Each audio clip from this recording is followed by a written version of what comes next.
Ne bodi žalosten, v jeziku ptic zakliče stari galeb mlademu.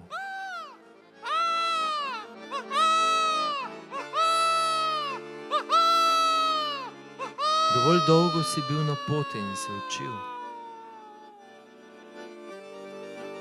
Jutri končno poletiva vsak svojim, tja čez, na drugo stran.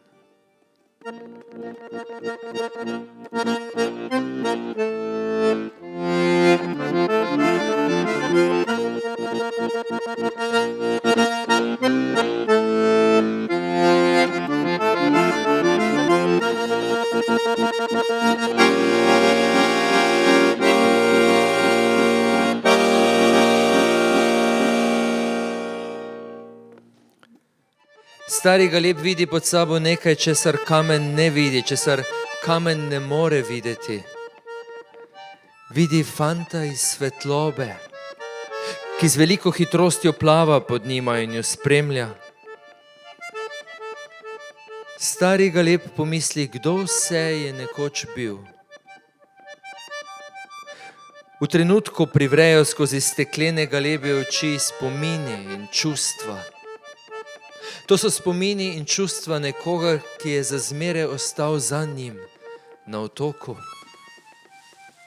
V tistem hipu, visoko na nebu, se dolga konica posušenega agavinega lista, kot konica luči, zarije naravnost skozenj in ga osvobodi.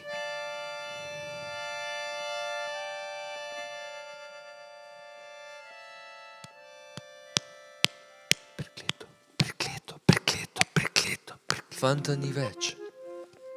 Starec pod sabo v morju zagleda žarenje. Potopi se. Fant je pod njim.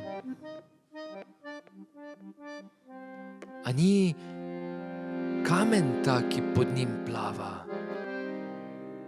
Fant iz njegove lobanje je. Fant, pred katerim beži. Fant iz luči. Njegov za zmeraj izgubljeni fant, spet najdeni fant iz luči globoko v morju, sin, ki ga ni nikoli več videl. Plava mu naproti, a ne gre. Njegov sin iz svetlobe se zasmeji njegovi okornosti in priplava bliže. Pod vodo se objameta on in svetloba. In za trenutek so solza in voda, zgoraj in spodaj, lobanja in ocean, spet eno.